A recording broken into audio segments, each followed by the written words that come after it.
just figured I just figured that I would give a brief preface talking about how this event came about.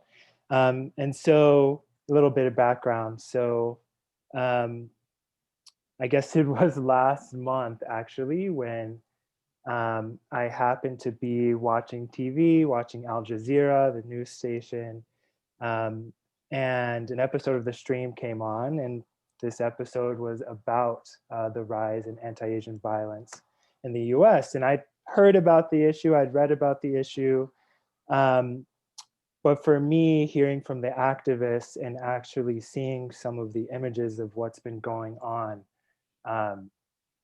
sort of brought it home for me, because I tend to avoid watching such recordings personally. But I knew immediately that I felt like we needed to do something, especially since I hadn't really seen or heard about any events or any statements from Pitt, from the university I work at. And so it was imperative, I thought, that, you know, we recognize what's going on and we learn about what we can do to be a part of resisting it, right?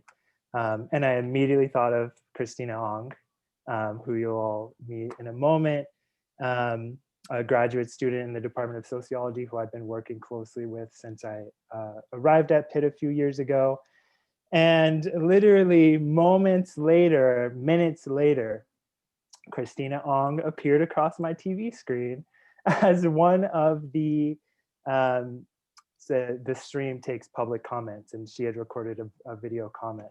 And so I immediately reached out to Christina and was like, you know, what can we do? We have to do something. Christina reached out to Karen, and here we are a few weeks later. At such short notice, we were able to put this event together. And so I would like to thank Pitt Global Hub, my colleagues there, my colleagues in the Department of Sociology, as well as colleagues from the Asian Studies Center for co-sponsoring this event. I'd also like to extend my sincerest gratitude to both Karen and Christina for working, you know, so hastily and with such effort to get this done, to get this happening in such a short time.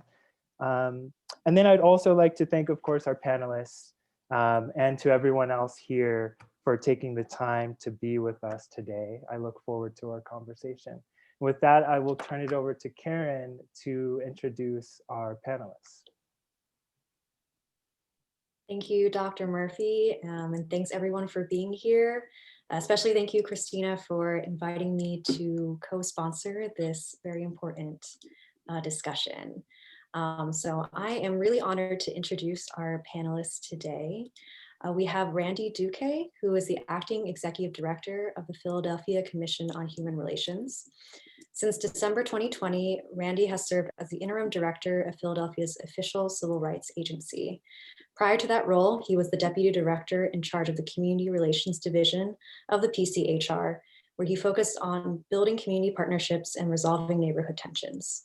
He also serves as a commissioner for the PA Governor's Advisory Commission on Asian Pacific American Affairs, where he is also the chairperson for the Commission's Civil Rights Task Force. We also have Sam Huynh, who is the events coordinator for Pitt AQUARIUS. Sam is a junior at the University of Pittsburgh studying communication science and disorders with a minor in linguistics and children's literature certificate. She is a second-generation Cambodian American from Philadelphia. At Pitt, she is involved with AQUARIUS, an organization which seeks to empower our queer and Asian community, and is also a volunteer research assistant of the Helu Laboratory. We also have Judy Suh, who is a volunteer of the Asian Pacific American Labor Alliance, or APALA, Pittsburgh chapter. Judy is an active volunteer with APALA. Born in Seoul, she grew up in suburban Philadelphia with a strong Korean American community. She holds a PhD from the University of Pittsburgh Department of English and now teaches literature and film at a different local university. She is also secretary of the board of the Hill District Consensus Group and co-founded the Pittsburgh Area Asian American Reading Group. And finally, we have Tiffany Dianzo, who is the co-founder of the Asian American Feminist Collective. Tiffany Dianzo is a freelance journalist and producer. Her work focuses on topics surrounding culture, identity, advocacy, and policy, and has been published in the Huffington Post, Refinery 29, Slate, and more. She's also a co-founder of the Asian American Feminist Collective, a group that engages in intersectional feminist politics grounded within our communities through public events and resources, providing spaces for identity exploration, political education, community building, and advocacy. And you can learn more at asianamfeminism.org. And finally, we have our moderator, Christina Hong, who is a PhD student in the Department of Sociology here at Pitt and is also the project manager for the AAPI COVID-19 project. Christina is a PhD student in sociology studying the development of Asian America in the 1960s to 1980s through an in-depth case study of New York City's The Basement Workshop. She also serves as the project manager and qualitative committee co-lead for the AAPI COVID-19 project, a multidisciplinary mixed method study on how COVID-19 is impacting AAPI lives in the United States. Her research interests span topics related to diaspora, racial justice, and transnational feminisms. So with that, I will pass it off to Christina. Thanks, Karen, and thank you, Dr. Murphy, for your warm welcome. And so I know we're all tuning in virtually, but we, as a collective, as the organizers, would like to acknowledge that the University of Pittsburgh, which we are all a part, is located on unceded Osage land. And so we ask you all to take a moment to acknowledge the Indigenous communities and the ancestors whose land you currently learn on, live in, and work on as well. And so just to give a brief visual description, I am a Chinese American woman with long, semi-wavy brown hair, wearing gold and black glasses. So I know that this time has been fraught with an abundance of stories and videos and photographs of the violence being committed against AAPI communities, those of us who identify them as our friends, our family members, our neighbors. And for me, it's been really hard to process this wave of violence. And I know that in our lives, a lot of us are encouraged to swallow our grief and our anger and our sadness. But today, I encourage us all to sit with those emotions and to let those big emotions be present with us today. So before we begin, we invite you, our audience members and our panelists as well, just to take a few deep breaths to ground ourselves before we start this conversation, just to access how we're feeling, how our bodies might be feeling as we continually process this grief together. So if you'll just take a few deep breaths with me, inhale through the nose and hold, and an audible exhale.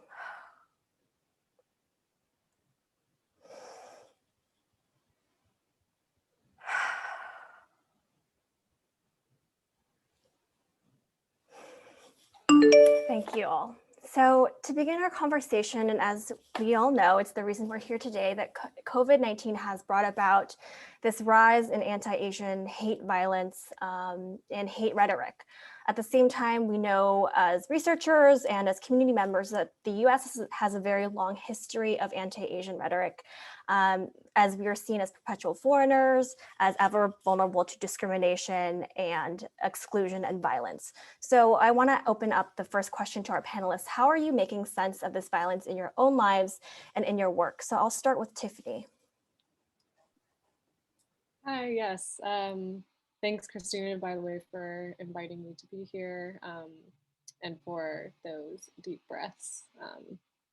It's always good to be intentional about breathing and drinking water, so do that too. But I don't know. I mean, honestly, I feel like I haven't really begun to process what's happening right now because I'm sure like a lot of you, as soon as Asian American issues came to the forefront of some people's, I guess, radars anyway. I've been kind of a little bit barraged by media requests and workshops. People, they've been really responding, through this sort of all these different asks for community education, and that I think I'm just recognizing that while it doesn't seem new or shocking to me at the moment, based on, I think it's been happening all since all year, right? I think we've seen this happening since as early as, January, February, or like December, when like news of COVID in China was coming out. And so I think that it's been like an ongoing issue that is now rising, to, I guess, like mainstream media and like just more public attention, which I think is a good thing. But then at the same time, I think I'm also grappling with the issue of like how, or like how it, or I don't know, like, why is it that this is what's necessary? Like, why is it that, like, for example, George Floyd's death, I'm not trying to compare the movements or the issues, obviously, but why is it that like there has to be in your face evidence or like something, a death, in order to quantify like the need for a response? And obviously, as like an Asian org, right, like we're not necessarily like, it's not our responsibility to share our stance, right, on what our feelings or our response on like anti-Asian racism, because you can already presume that, right?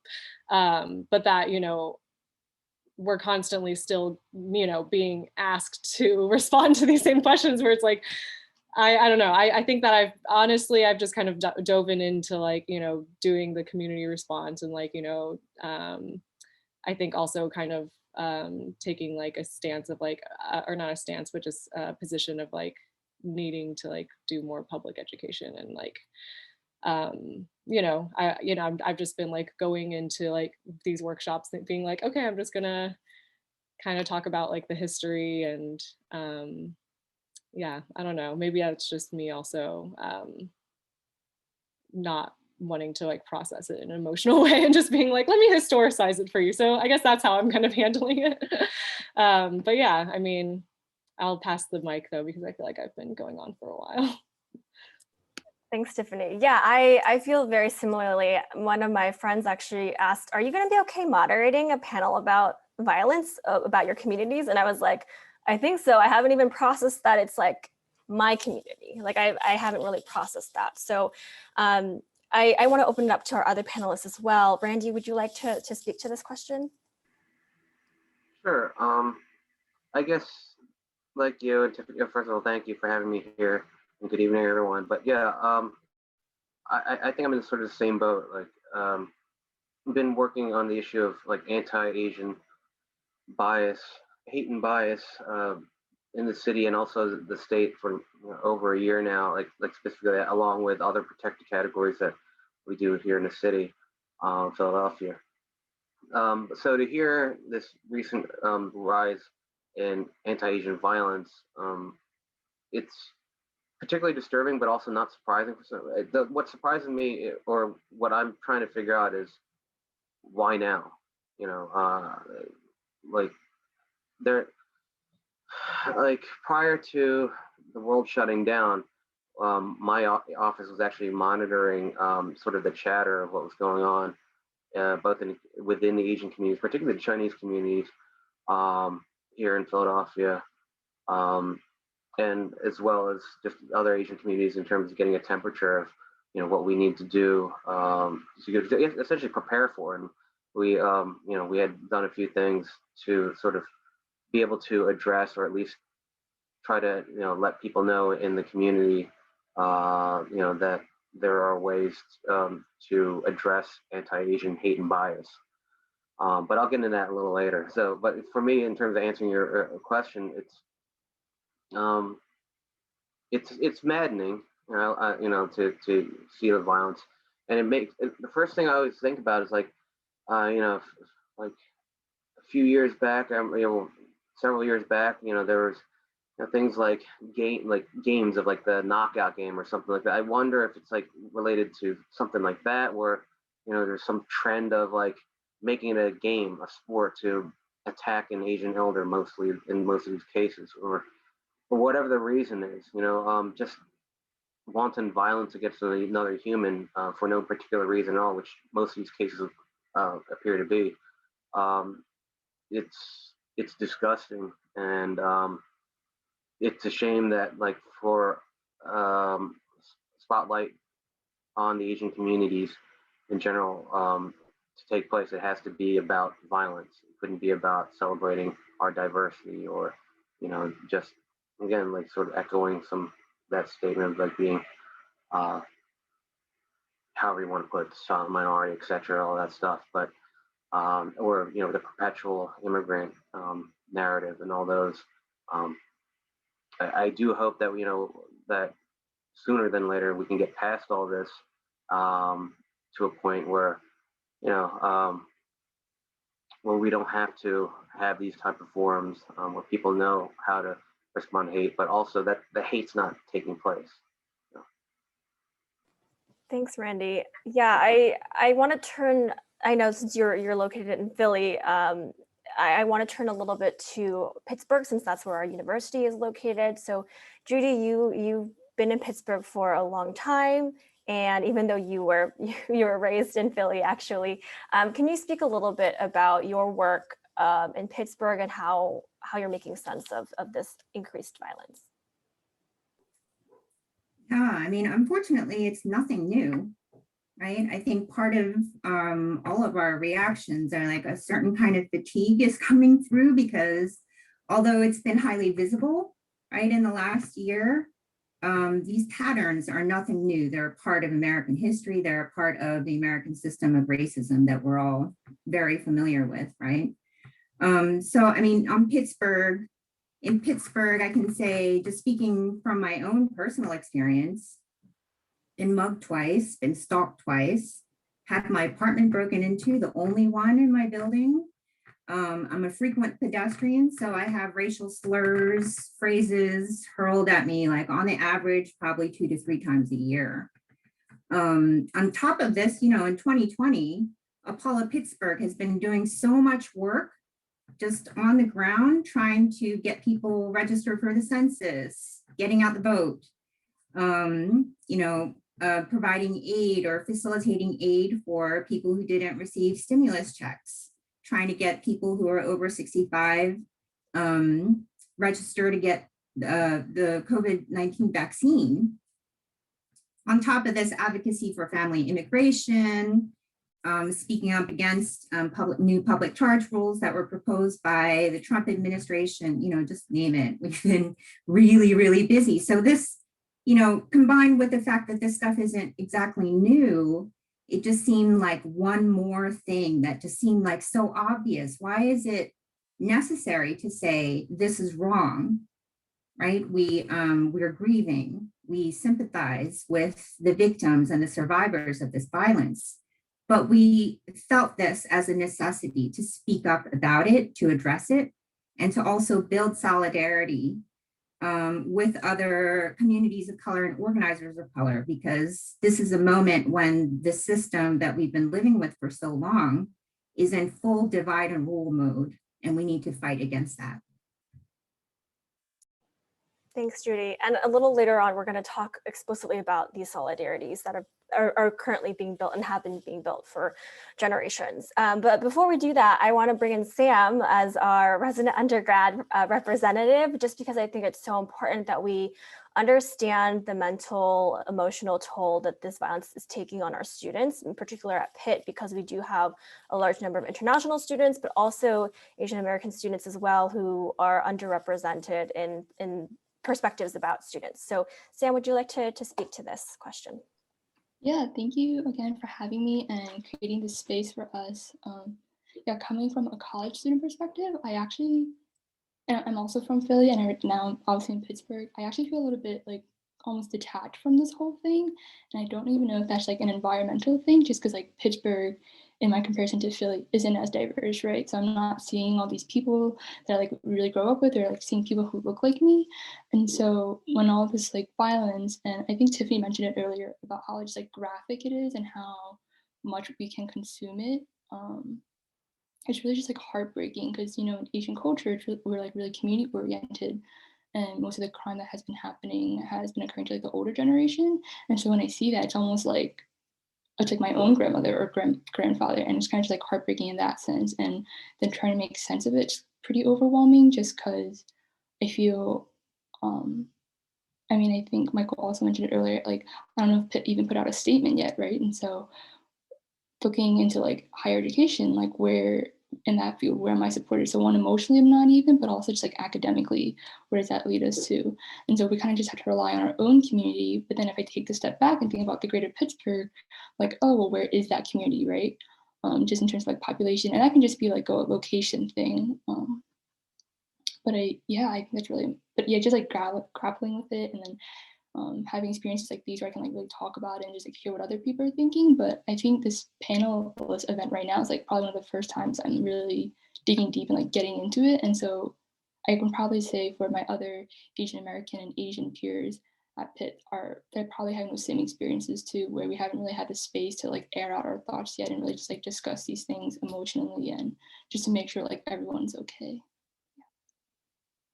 Thanks, Sam, and thank you to all of our panelists again for being here and processing this alongside all of the audience members and me, because I know it can be a lot of emotional labor and psychological labor. So Tiffany mentioned this, actually all our panelists mentioned this, but I want to turn briefly to the role that popular media news outlets have played in regards to elevating anti-Asian violence, like not elevating necessarily like that it's causing more, but elevating the awareness of it.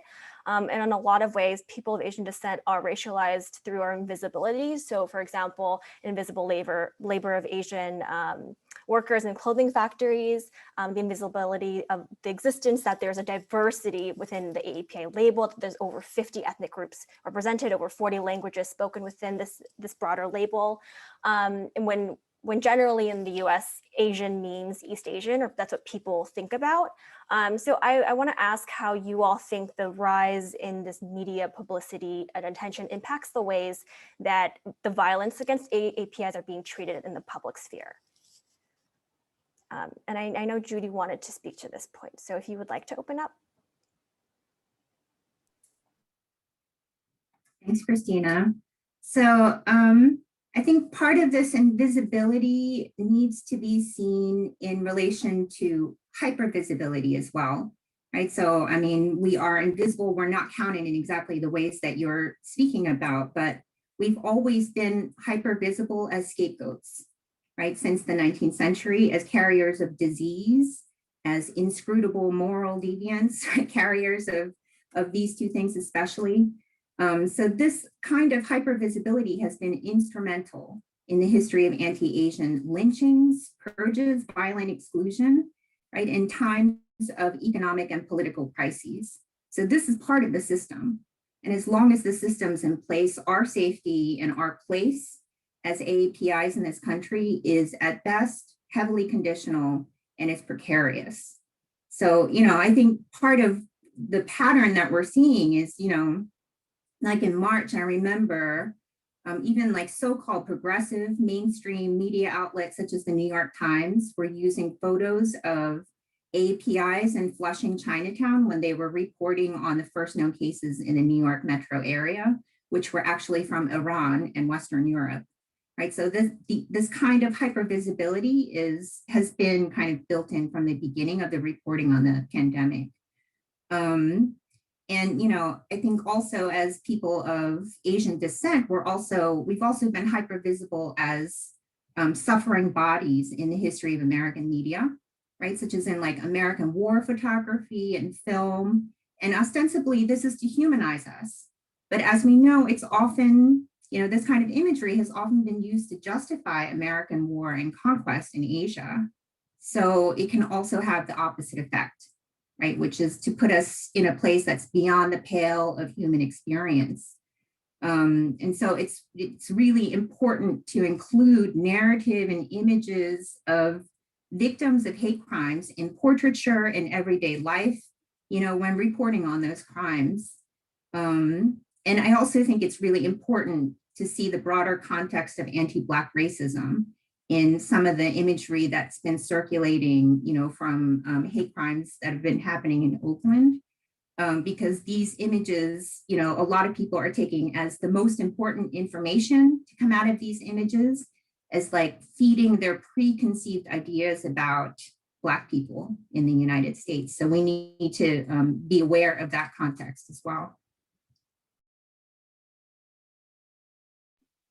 Yeah, I kind of wanted to add on to what Judy was saying. I really appreciated like all that like context that you gave this, but you know, it's funny because I feel like we are constantly battling with this like invisibility, right, as Asians, which is very real. But at the same time, I feel like there has been, obviously, since the start of the COVID outbreak in the US, like a hyper visibility of Asians, of Chinese people specifically, of course, but then that's inscrutable to like, you know, the everyday person, right?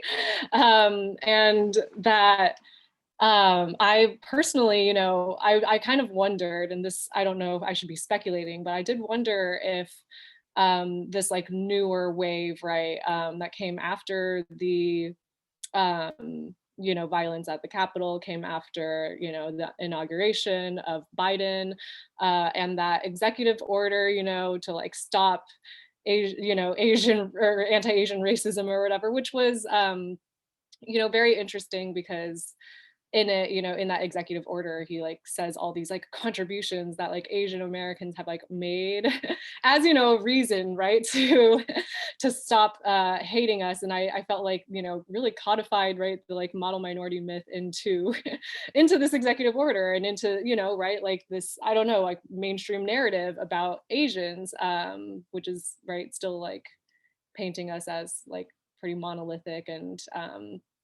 I kind of just, yeah, I wondered if it is actually, right, the heightened visibility of these like media narratives of Asians and, you know, Asians as victims of violence, right, that's like causing a ripple effect of more. And I know that that's like a messed up thing to say, right, to be like, oh, I'm not saying we should not report on violence against our communities, because yes, I think that invisibility also, you know, is a poison, right, that like causes it to spread, like, you know, domestic violence, right, as something that's like underreported, but like, you know, clearly still a poison. But that, you know, you know, I think about how in Bell Hooks, All About Love, you know, she talks about how, you know, like these mainstream images, right, of like violence, you know, within like Hollywood, within news, and how constantly like taking that in can also like cause it to perpetuate in a way. And that like, yeah, not also seeing, you know, like the fullness of like the human experience within like, and I'm not saying this is a call for us to like make more movies about us winning like Crazy Rich Asians, right, which, you know, could also be a part of, right, this like backlash where it's like there is this rise in this in these films or whatever that really play into the stereotype of like the hyper rich and successful Asian, right, like the Asian as privileged. You know, there's that like hashtag Asian privilege thing that started like going around, I remember like years ago, because there's this idea that like we are all the like, you know, 1 point, you know, 2 on the like white man's dollar earning like Chinese or like Indian or Taiwanese person, right? And that's clearly not true either. And so I don't know, I do wonder like how much the media does end up like playing into the perpetuation of I don't know, the like violent narrative, like Asians as like a victim of crime or whatever. And yeah, but I also I don't know what the solution is necessarily to like calling that out as like the issue though. And it's also kind of tough because I'm like coming from a journalist point of view too, where I'm like, okay, the point of, you know, journalism is to expose the truth. We have to like keep on talking about it, while at the same time kind of like not feeling totally comfortable, right, about like my community's narrative constantly being like drug up only in these instances where like we are being seen as like, you know, just victims. Yeah. That's all I can really add to that right now. Thanks, Tiffany. Yeah, I mean, I think that there's some kind of linkage that I'm seeing with the rise of this media publicity and this rise in like, when you see a crime, report a crime, like this rise of self-reporting hate crimes, because generally speaking, Asian Americans and Asian immigrants don't report crimes to local law enforcement. So I'm curious, actually, Randy, because you do work in the government and you did speak to this like prior to COVID, you were working on like a hate crimes task force. Can you speak to those kinds of efforts, and also if you see a relation to these media narratives and like the prevalence of these media narratives? Sure. It's funny because I was sort of processing what especially Tiffany was saying, what Judy was saying, and in your question itself. And and which I guess will add to how I answer your question now. But yeah, from a government level, like from local government in Philadelphia, like my agency, the Commission on Human Relations, a Human Relations Commission in general, they enforce civil rights laws, and also working in civil rights issues.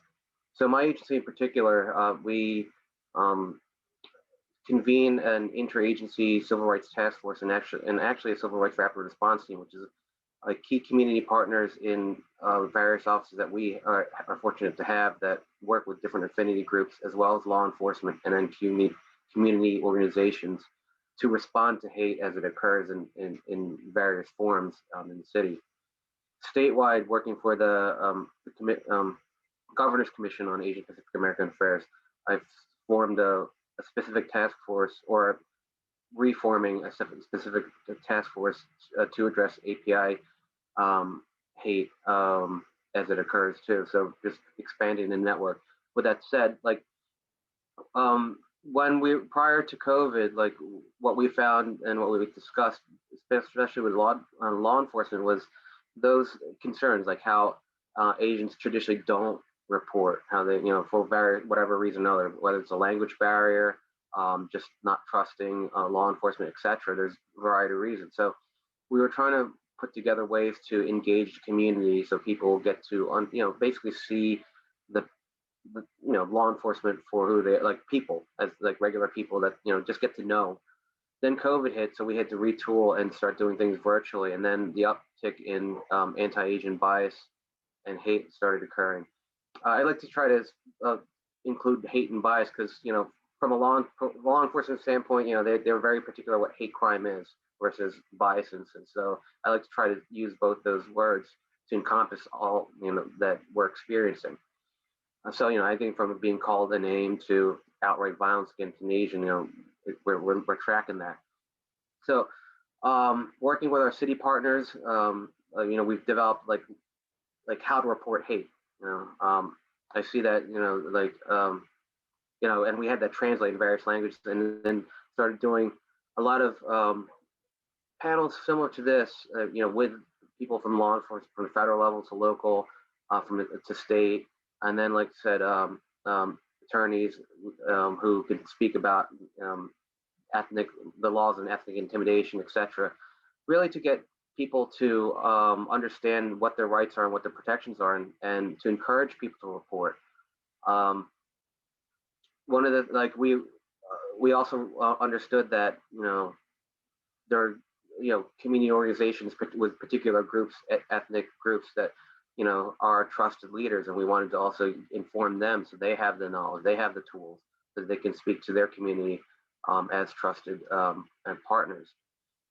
Because going back to this whole idea of media and how it sort of influences, I guess, what's going on now, it made me think about like how when violence and just hate against Asians, particularly with COVID, started coming up, the overwhelming or the majority of what was being put out there was essentially like not really about reporting hate, but share your stories, which is important.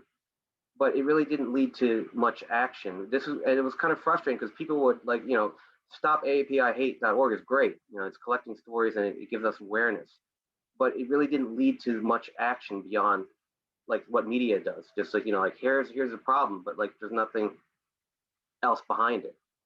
So we found like from our standpoint, in terms of like we're trying to stop this, it wasn't really helping us because we couldn't really get that information because people would be like, we weren't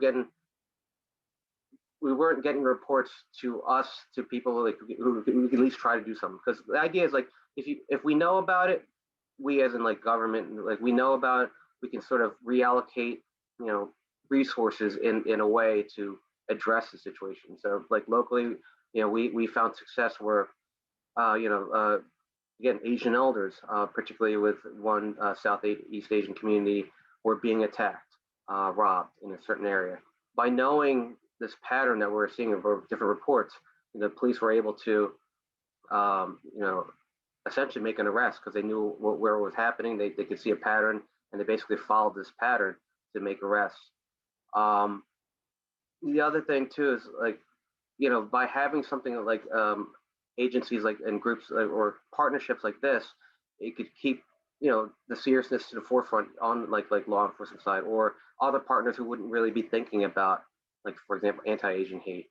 So there's an awareness that we keep there, and like, so they to sort of brush aside the again the silent sort of, how do I say this, response to, I guess, Asians' needs, because a lot of times we get it's either we're other, like the perpetual area, or oh, you're just over here. You're like, there's like not there's no real focus.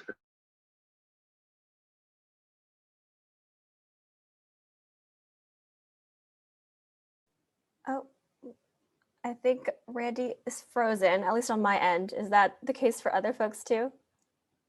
Okay. Well, we'll get back to his last point. Hopefully he pops back in. Well, this actually is interesting though. Yeah, I really hope that he pops back in. Interesting because I think this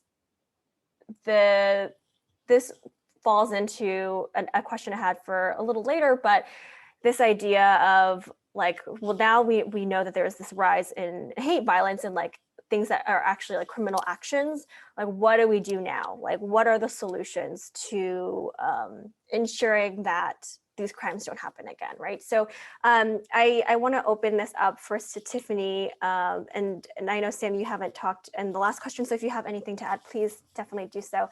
There has been these two sorts of camps, and there must be more, but two camps of thoughts about the response to anti-Asian violence, particularly because in Oakland, the offenders are Black, and so some are pushing for anti-Black carceral solutions that are advocating for imprisonment, and we have heard that Daniel Dae Kim and other Asian American celebrities are offering like monetary rewards for information that result in arrest.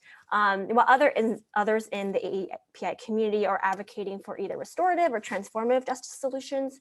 So can you talk a little bit about the logic behind transformative solutions as opposed to these traditional forms of incarceration? Should I? Yeah, if you would like to, or also I can open up to everybody, but just because I know that some of the work that AAFC has done has talked about these issues. Yeah, I guess I feel kind of bad to like talk about this now that Randy disappeared, because it is kind of like, in response to what he was saying, and the more like pro-carceral, I guess, response, because I guess, I would actually argue to not report to the police, just because, we know the prison industrial complex to be a system that perpetuates violence on, communities of color, including our own communities, and, rather than, right, creating space for a victim or a survivor's true like justice and healing, or providing resources. It's more about disappearing and punishing and, like breaking up families, and yeah, keeping people. I think that it's definitely been proven to be like actively perpetuating, crime rates, right? Because of how it actively goes into, or how it actively, keeps the cycle, right, of like criminalization. Because like once you're also like, once the law enforcement system, or once you're like within the criminal justice system, like you're then, you know, like stripped of so much money, right? You know, it definitely like it destitutes you. If you weren't already impoverished, you're definitely going to be. And unless obviously you are a very rich and privileged person, which we know, right, how the criminal justice also does not evenly, you know, distribute justice, right? So yeah, my response is that we really need to like look at the root cause of you know, the violence, of like the issues, right, that our communities are facing, and address those, and like, you know, how can we actually like restore justice, or how can we actually like create a community that is safe for us. And I don't really think that the response is putting more cops in our communities, or locking away criminals. You know, I think that someone who does perpetuate violence is still a human being and doesn't necessarily, you know, need to be like locked away and like the keys, you know, like, and toss away the key. So yeah, I guess it's like, how do we find justice for the like actual survivors of violence? You know, we need to clearly create safer communities. I think that those are ones that, you know, prioritize the needs of, you know, people who are differently abled. It's one that, you know, prioritizes the needs of like people of all ethnicities and stuff, like not just like ones with language justice and stuff, ones where, you know, I just feel like that, like, you know, clearly the issue is not just going to be like random stranger violence. You know, the issue is going to be deeper than that, and that it is, you know, obviously clearly tied to the system of like, you know, white supremacy that was foundational to the US, and also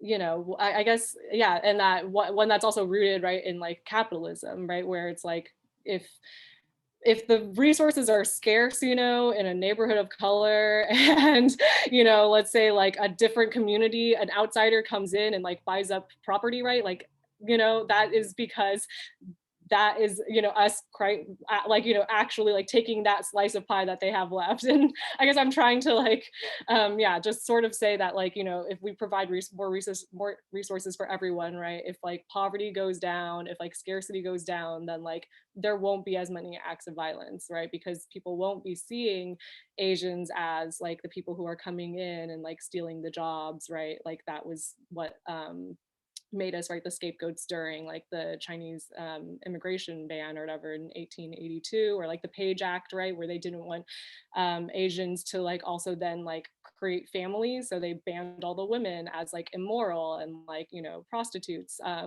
And so I feel like it's all kind of, yeah, been, I think what Judy was like getting at the beginning is like that as like, you know, Asian Americans are constantly seen as like a perpetual foreigner, like scapegoat for like anytime things happen, like a disease spreads, or, you know, jobs are scarce, then we are constantly going to be then victims to like this like hatred and like discrimination. And it doesn't matter from which community, right? I'm saying that this is like clearly going to be perpetuated by like all communities, because it's just whoever then feels like their resources are less available to them because, you know, like new immigrants come in and take them or whatever. And so I don't know, I guess I'm kind of getting a little bit rambly, but it's all just to say that I don't think that disappearing people or locking them away is necessarily going to like cause the root, or is going to solve like the root issue of what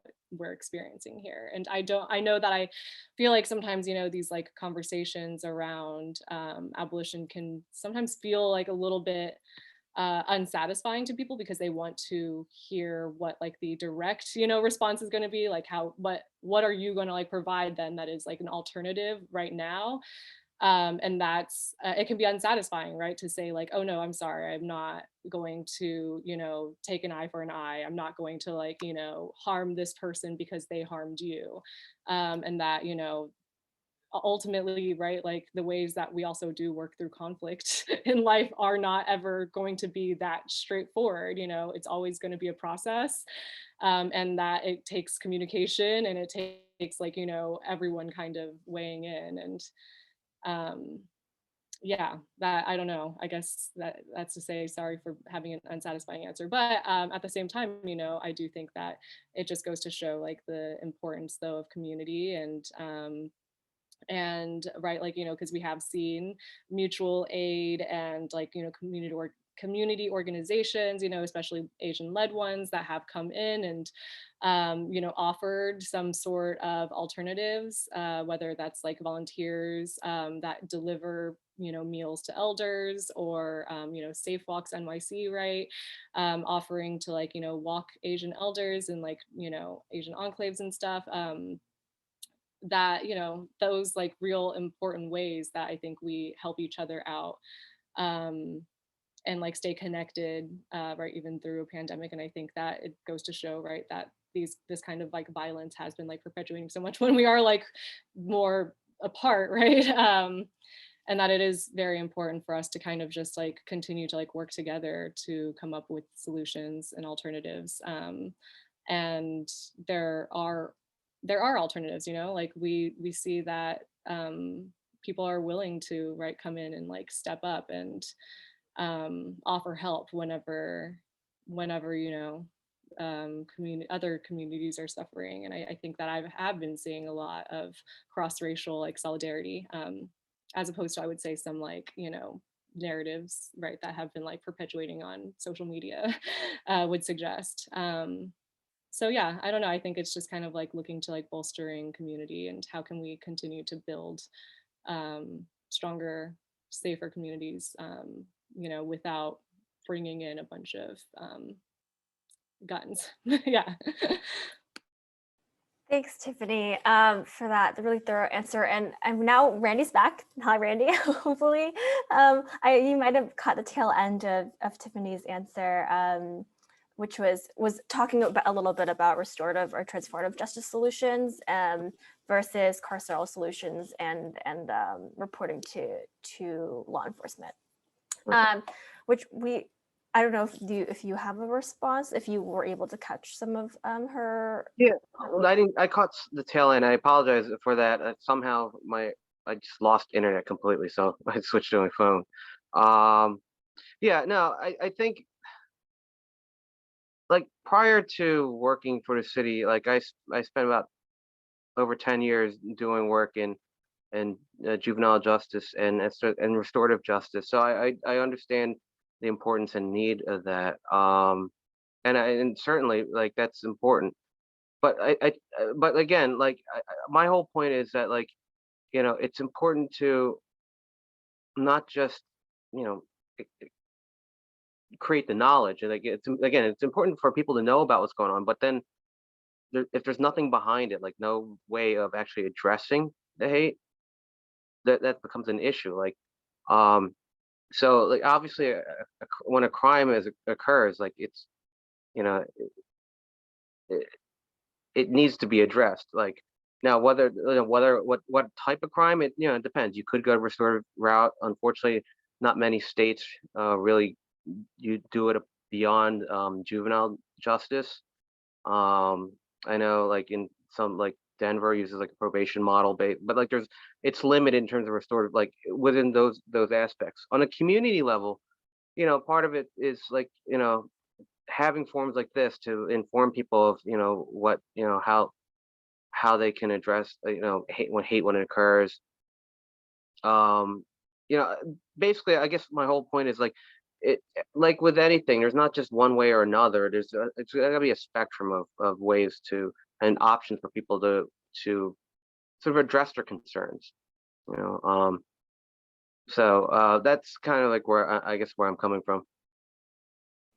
Yeah, thanks, Randy. I guess because this is sort of tracking into discussions about solidarity, both like how can folks be in solidarity with Asian groups during this time, but also how are Asians and Asian Americans and Pacific Islanders in solidarity with other folks of color.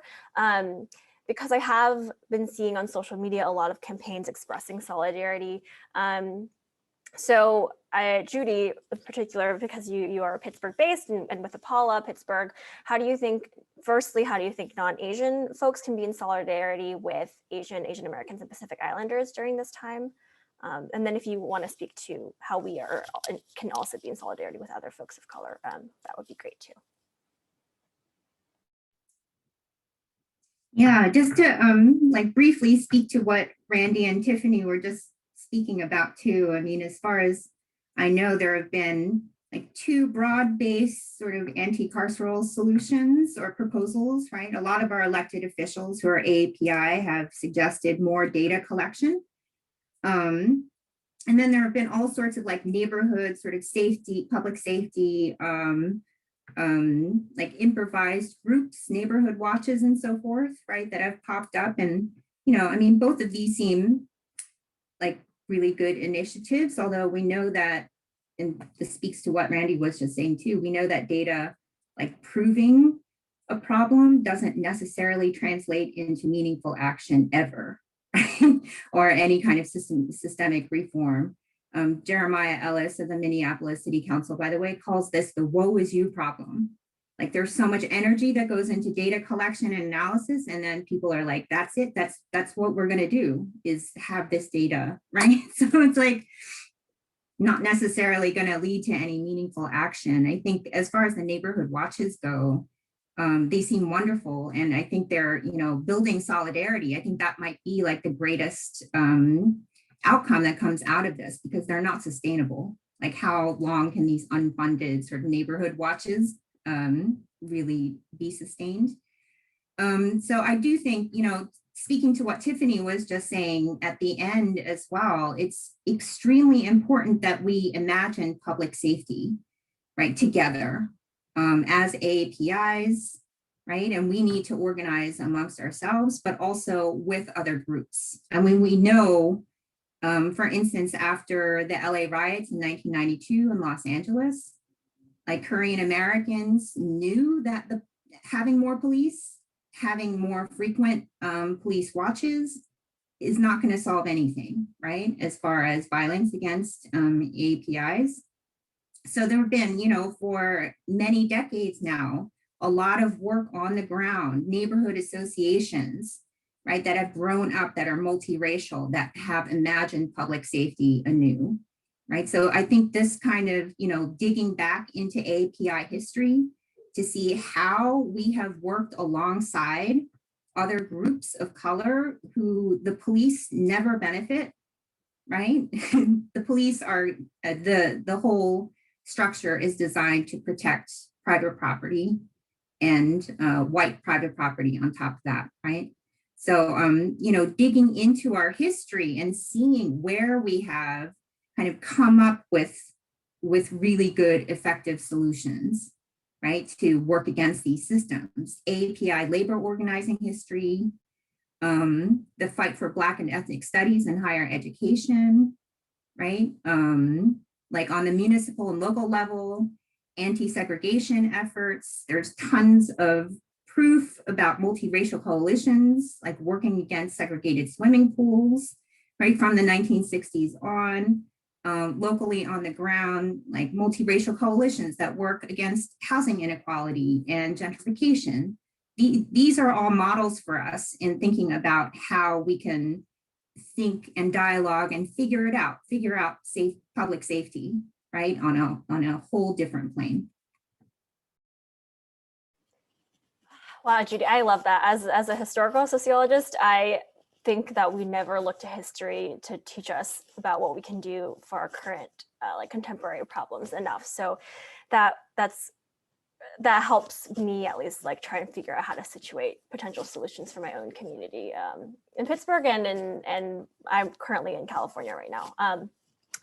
So I want to see if any of the other panelists have anything to add in terms of solidarity, because I do think that one, it's sort of this buzzword, right? Like how intersectionality is a buzzword right now. Like there's all these pieces, think pieces and academic articles too, talking about solidarity. But to me, it's really hard, especially when you're talking to folks who are not existing community organizers or are already in that dialogue about what solidarity is. Like, how do you envision solidarity? Like what are some tangible things that exemplify solidarity to you? Because I think that will help us talk to our own communities, our family members about like what that actually is and looks like, because it still feels really like intangible for a lot of folks, at least for like my parents, for example.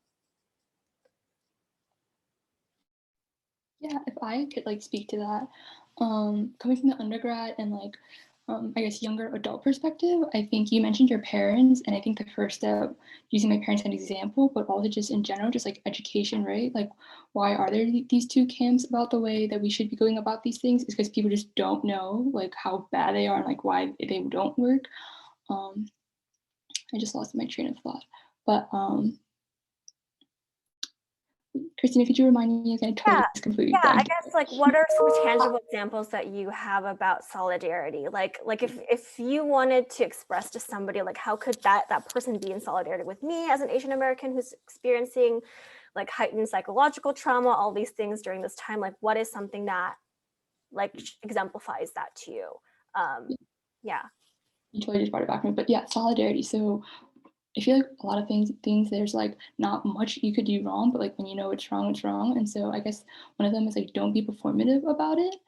And I guess it's just like for allies and like other people we are trying to be in solidarity with. But I also think for us and the people who like are activists and those who are really engaged and passionate about the work that we're doing, such as like engaging in panels like these and all that, we honestly have to be willing to like be open and willing to educate others. And kind of see where that goes, but also remember that we're not responsible for that almost. And like this takes time and labor and emotion and like trauma to go through and all of these things. And so I think also as much as we need to educate and train, I just read the chat, educate and share our perspectives and be with other people in terms of solidarity, we also have to remember like personally where we lie with those and set boundaries for ourselves and to make sure that other people are also setting boundaries for themselves, right? So we're not asking like, oh, you need to help me. Like we can't assume that people are going to be willing with open arms to be ready and speak and be passionate just as we are about the causes that we're representing. Yeah. Sorry, that was like a lot of stuff to get through. Yeah, I feel like solidarity in its essence is just like, you know, relationships.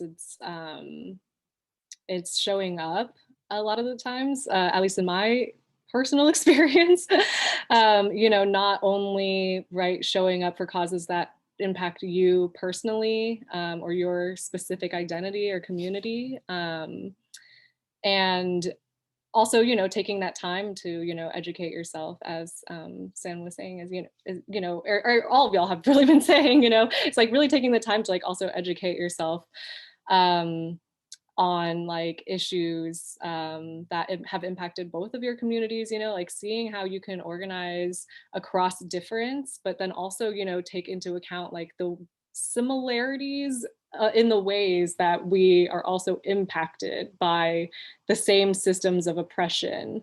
And, you know, just kind of, yeah, I don't know. I think that honestly, for me, it's always just been about like showing up and, you know, offering your services, like however you can be like, this is the resource that I have. This is the well of resources I have. And this is how I can like offer it to you and your needs. And so, you know, if you are, for example, solidarity can be like opening up your wallet. If you are a person with the means and you don't know how to plug in yet, you know, like, let's say you are from a community that isn't, you know, like an Asian community or isn't, you know, a POC community, and so you're not really like embedded in that community. I don't, you know, think that you should necessarily go in and like sit in on the like Black Caucus or like, you know, don't go and like try to join, right, the Asian American Feminist Collective. But if, you know, the way that you can show your solidarity is just to be like, hey, you know, I have these resources, you know, can I offer them to you in this time? How can I amplify, you know, your message? How can I support your needs? And just doing that. And so, and that, you know, obviously is very reciprocal, you know, like you can't also just expect people to show up to your causes, you know, be like, I didn't see you at like, you know, the anti-Asian, you know, rally, so I'm not going to go and show up to your rally. You know, I think that it also has to be like, you know, showing support and, you know, showing care to others the ways that you also want to be like supported and cared for. Yeah, and so I think that, but it is always just, it boils really down to like these like interpersonal like relationships too, and how you hold space for your friends. Like if you can't, you know, practice and show solidarity with like the people that you are actually like, you know, in constant contact and community with, then how are you also then going to like go out into the world and like show it to a community that, you know, you don't actually like have a stake in. So yeah, I guess that's just where I'll start that off for me. Actually, if I can sort of chime in too, in terms of solidarity, because like I, I like to focus in on like basically being there when the cameras aren't on, or there won't be any cameras. So like I focus in on like or like, you know, when I do conduct anti-bias awareness or bias awareness training and such like that, one of the things that like I always really talk about is like, you know, just whatever they're learning, like when they're learning, one, yeah, examine them oneself. Two, it's like, you know, the tools that they're learning, especially in terms of bystander training, stuff like that, you know, share that with share that with their friends, you know, actually call out when they see it. Because a lot of, you know, if it's not getting reported, then when you see it, do something about it, you know, intervene, like obviously within safety, you know, within safety reasons, but like, you know, intervene when you can, say that's wrong when you hear it, you know, you know, call it out, you know, things like that, you know. I think, you know, you can only do so much in terms of exposure to something. The real change is part of like having like basically being able to sit around to dialogue, or you know, just share the knowledge that we're, you know, of you know what we're learning with respect to, you know, how to report it, and not how to, I mean, how to respond when hate occurs, how to you know, support each other on the, you know, the interpersonal level, like Tiffany says, you know, talk with our friends about it, you know, critically about, you know, these issues, you know, create awareness where there isn't awareness, so that when you know, our friends, family members, when they see that occur, they too can do something, you know, whether it be everything Tiffany said, whether it be the person who just, you know, has more, they might not be one who wants to engage when they want, but they might be one who can like financially support like more trainings or something like that, or, you know, whatever, like don't like, but I think a lot of it is a lot of the solidarity is with respect, or to me, solidarity is about, you know, sort of walking the walk when the cameras aren't on.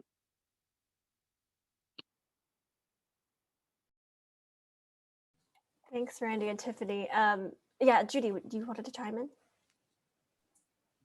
Yeah, I just wanted to say too, like the flip side of the question, Christina, is something like what prevents solidarity, or what are the blocks to solidarity, right? And just to speak to that for a second, because I think part of like doing the work of building solidarity is addressing tensions, right? Histories of tensions and contradictions, and as well as the potentials, you know, for building anti-racist solidarity multiracially. I think, you know, one of the things that is missing from a lot of social justice work that happens in Pittsburgh is that, you know, Pittsburgh, so much of the language around social justice is built on a Black-white spectrum, right? So even if they're like a, you know, a third of the room is AAPI and Latinx, it's like the language isn't kind of inclusive enough to sort of address what we might be able to contribute, right? So I think like, you know, if people were aware of the kind of axes of discrimination that really affect us, that would really help as well. Like things like, you know, discrimination based on language or accent, right? Discrimination that's based on nativism, right? So like anti-immigrant stuff, religion, right? Often geopolitics is like a major factor in what happens to us. So if, you know, the US is engaged in a trade war with China, that is going to affect how people treat me at work, even though I'm Korean American, right? Like stuff that happens overseas, American foreign policy. So I think like, you know, sometimes I get frustrated because that kind of stuff is not seen at all, right? So I wish that there were space open and dialogue open to like considering how these axes of discrimination kind of affect people of color beyond Black and white, right? It also affects Latinx people too, and Arab Americans as well. Thank you, Judy. Yeah, I think what I'm hearing from folks is that we need a more expansive understanding of both like what our AAPI issues are, and also an expansive understanding of like how people can support us. I think about, Randy, what you're saying about when you articulate like anti-Asian crime versus like anti-Asian bias, and that there's this larger like crime or legality is like one thing, but there's also this rhetoric of anti-Asian like hatred or anti-Asian like just dialogue, which is sort of why I didn't tell the organizers this, but that's why I titled our talk Anti-Asian Violence as opposed to Anti-Asian Hate Crimes, because I think that when we have a broader understanding of like just how expansive this hate rhetoric is, it allows us to, it gives us a little bit more like analytical lens than I think when we only think about hate crimes like specifically. And I also, we were talking about interracial solidarities, but I think something that I'm grappling with, and maybe other folks are too, is like intra-Asian diversity and how we are in solidarity with folks who are not necessarily seen as Asian. So like South Asians or Sikh Americans, those who are targeted for hate violence because they're assumed to be Muslim, things like that, and also undocumented Asian migrants who generally are Southeast Asian. Like today, there's going to be a planned deportation of 33 Vietnamese Americans who are Vietnamese refugees at 7:35 Central Time, so in several short hours. So I think about all of those lenses of violence and like the invisibility of those within this larger dynamic. So I wonder if any of you would like to speak to that, or if you have thoughts. I mean, there's no question necessarily, but if these are things that you're also thinking about and potentially have some inroads into thinking about. Yeah, I wish that's what everyone was talking about today, was that, yeah, 33 Vietnamese refugees are going to be deported today at 7:45 Central or 8:45 Eastern. And that is a violence against our communities. Or, I think about how, Sam, you said how heartbreaking it is to like see someone who you can like relate to, you could see as your family member, being a victim to violence, and how, it breaks my heart to see, that like Chinese elders in Chinatown are like always collecting bottles and cans, like that breaks my heart whenever I even see that, because I'm like, that's a violence to our communities, that like our elders are not taken care of, in their old age, because there are no like social safety nets for them, regardless of if they have, children or not. And I just do want to, begin by like broadening this conversation around what like violence does mean. Oh yeah, thank you for sharing that toolkit. I know that they're asking for people to call. I know that I think you can't really call the White House, so mostly it's just like submitting online, or maybe like tweeting at them. But yeah, so I do want to just see like more attention, to the people who are like, instead of like focusing all of our energies on like one, visible survivor or victim, and how we bring that one person justice. Like, how can we look at all of the other people who are suffering within our community and like bring about actual change that where we can like save or change the outcomes of particular state violences, right, against our communities. And that, yeah, a lot of the times I just do feel like things are so skewed to those, yeah, much more visible or like trotted out in mainstream media narratives. And yeah, that I guess I would love to like continue to expand on that, and or, you know, like expanded on it too, in the ways that, you know, it's being perpetuated like across the globe too, right? I think Judy, you're talking about the need for like more transnational lenses and stuff, and like the organizing that we do, or how we like how we understand the like racism that we experience here in America. And you know, think also about, right, like how tensions between like the US and China are also impacting, you know, our Pacific Islander and like Southeast Asian countries where there are American military bases and they're like literally preparing for war, and how that's going to, you know, impact, you know, islands like Guam, you know, that are still actually like colonies of the US. So yeah, I guess I would just love to like, yeah, broaden that focus and think about ways that we can extend, right, our solidarity, or, you know, just our like energy, all of this like activism or whatever, and instead of just like, you know, calling on, or, you know, protecting one victim, like to like look at everyone within who is being, or within our communities who and, you know, like adjacent communities that are being victimized actively right now.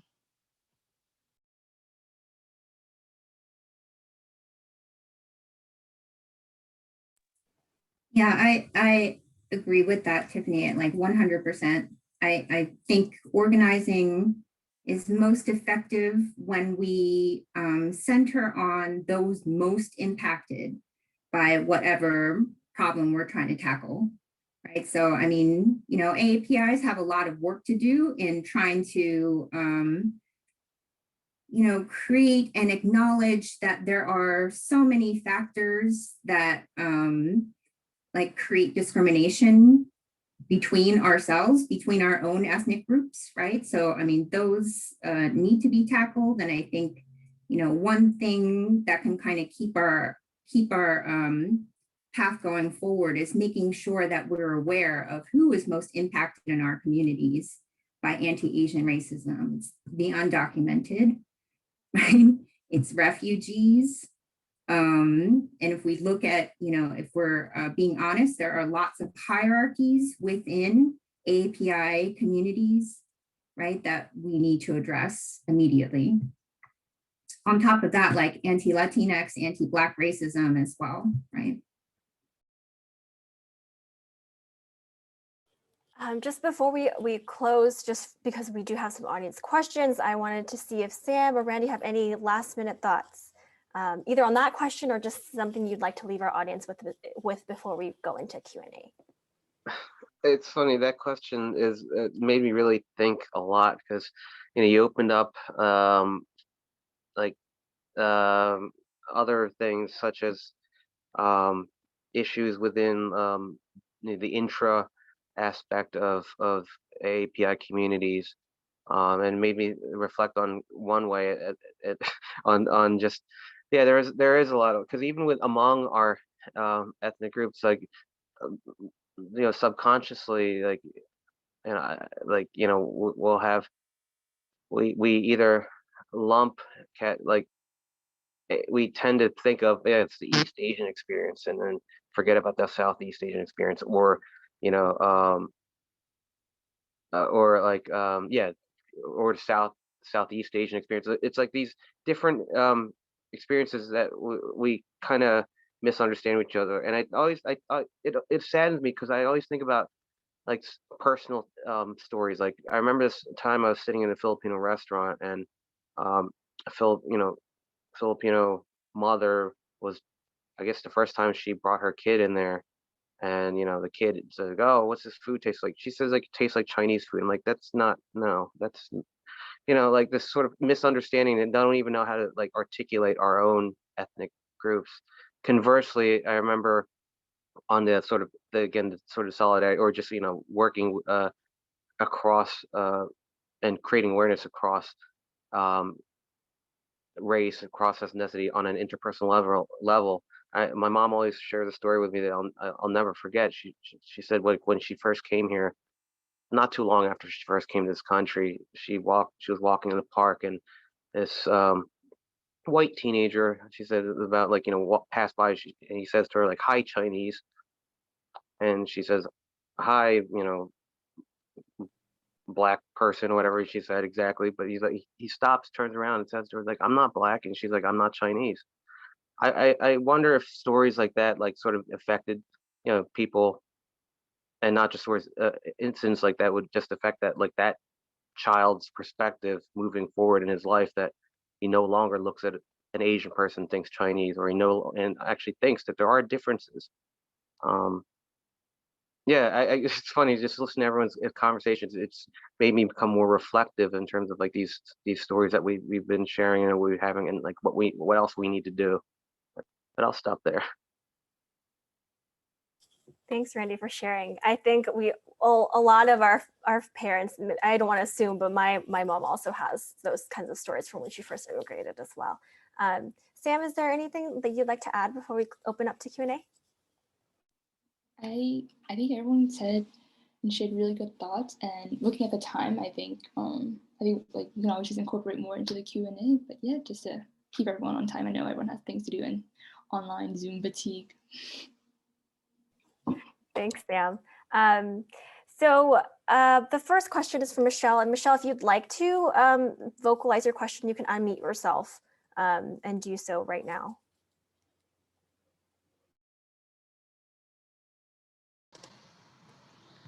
Hi, everybody.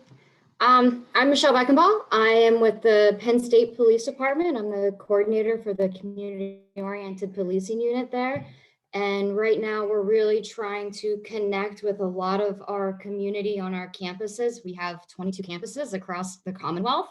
And I was listening to Tiffany and her suggestions and things like that when it came to restorative justice and things like that. And I was kind of wondering, it got me thinking, I was kind of wondering if you guys had suggestions on how the police and the university admin, or maybe even we call it student affairs at Penn State, can kind of work together or partner in maybe not so much going towards the punishment aspect of charging somebody with a crime and things like that, and maybe going a different route.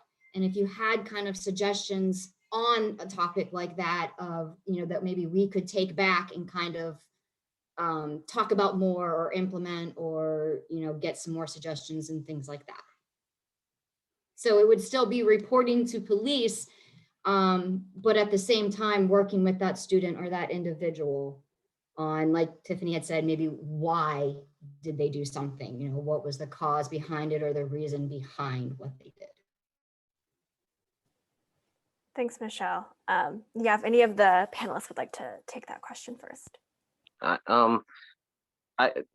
thank you for that question. I was just, because this, like I said, prior to working for the city, I did restorative justice work, and I think if you're addressing like university discipline, that's something maybe you can insert into the university discipline process, this restorative justice process, whether it be a victim offender type of conferencing thing, or a circle processes where you basically include like student panels who are who would hear and essentially represent someone, the victim in those cases, but basically have sort of like a track for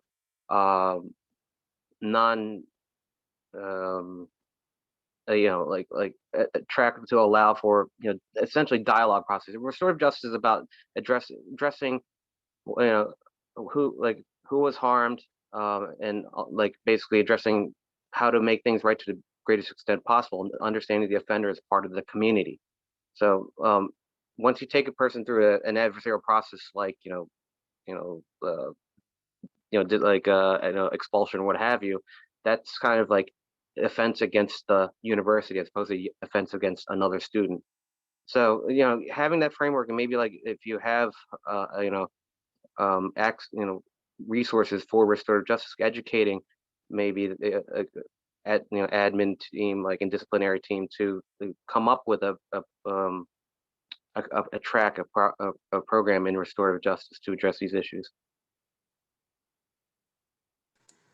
Thank you, Randy. If there's any other questions, please send them in the chat. I also got emailed a question that's very similar, so maybe we might not need to readdress it, but what advice do you have for police agencies that serve university communities? I think that's pretty similar to Michelle's question. I guess on like an addendum, because we do have some folks who work for the university here, how can universities support students, AAPI students, or Asian international students? I know, Judy, you're a professor at a university, and Sam, you're a current student. So maybe we could start there. Like, what kind of forms of support like would be actually helpful for AAPI students and faculty or staff? I think asking organized student groups for their suggestions might be a start, because they are, they are most familiar with those very local environments, what is likely to come up as acts of discrimination, acts of hatred, right? So what would they want to see as far as institutional support? I think that's a place to start. I also think like maybe reallocating some of the funds, because we know from history, right? A lot of student alliances, like Black student unions, Asian student alliances, they do so much work in educating the university community on these kinds of issues. So I think that, the money that's going to the police, some of it should actually go to these student groups who are doing this work of educating and of suggesting and bringing this knowledge to bear. I would just applaud Judy, because that really resonates with me being a part of Pitt AQUARIUS. Yeah, I think one is like making sure that the student organizations feel supported and that they're given the spaces and platforms to like promote the messages that they want to advocate. And I think for Pitt specifically, and just like Asian American and Asian organizations, like to not homogenize and think that, I think in the question you asked about there was like Asian and then there's like Asian American. And so obviously recognizing that like different identities and different groups, and that we all can't use the same, or different groups require different resources, and you can't just like throw us all like one thing and be like, oh, here it is, like it'll be better. And also to remember that these are still student organizations at the end of the day, right? Like we still have college and like other big life plans going on. And so to make sure not to burden them with these heavy activist social things. I know for me personally, this is like my third event / panel on this subject. And so I'm kind of just like burnt out at the point. And so just remembering that as much as these students groups want to educate and bring advocacy and awareness to these things, that it does take a toll on us. And so when making these performative like plans and actions and like ways to be involved with student discipline and all those things, to make sure that it's coming like willingly and like in collaboration, and you're not just asking for, and like, or as much as you are asking, to make sure that they also feel supported in those spaces afterwards. Student orgs do a lot, and I really did not realize that until college, and we all would probably still be doing this work past it, but yeah. I just wanted to add that, I like what you said, Sam, about like not also putting all the pressure onto student orgs or, volunteer, basically people who, don't really have like the time or capacity. But I do think that, there are probably like restorative justice initiatives, like, Randy, you said you used to work with, and that can also be like outside, like mediators, or offer, like counseling or whatever it is that's necessary. But at the same time, also like, let's say there was like someone who committed a harm, and like, either restorative justice, whatever like initiative didn't work, or, they continue to like perpetuate that harm, that like, I don't think that it's out of the realm, right, of like transformative justice to also remove someone from an institution. And, that like ultimately, right, going to college is also, I think that it's, sort of a privilege. I mean, I do think it should be, right for everyone, obviously, but at the same time that, if someone is like perpetuating harm in a space, that they can be removed, and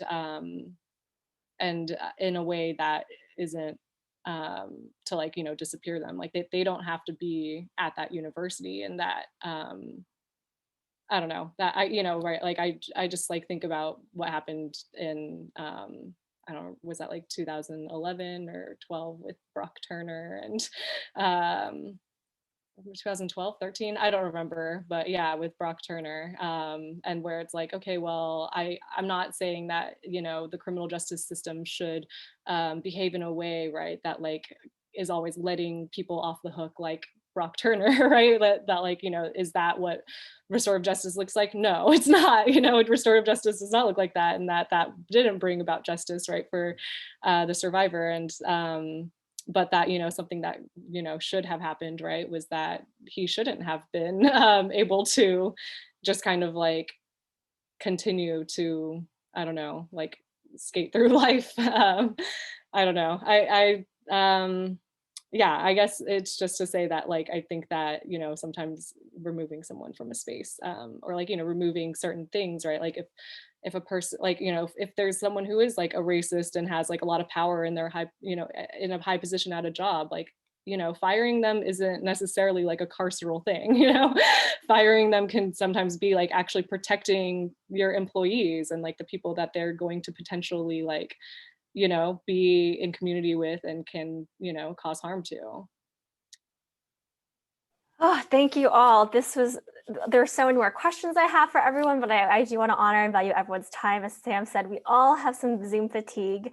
There is a question from Elin in the chat box, more to the fact of like, if you are an international student, you are straddling these lines of like, yes, you are a foreigner, but then in the US, you're homogenized as like all the Asians are all together, regardless of if you're international or born here or whatnot. So her question is, how should an international student act during this time? Maybe generally, I don't want to speak for Elin, but just for time's sake, like, I don't know, what are some ways that she can maybe process what's happening, if there's any. I know, to my knowledge, none of you are international students, or like were international students, so this might not be a question that you're equipped to answer, but if you have any perspective.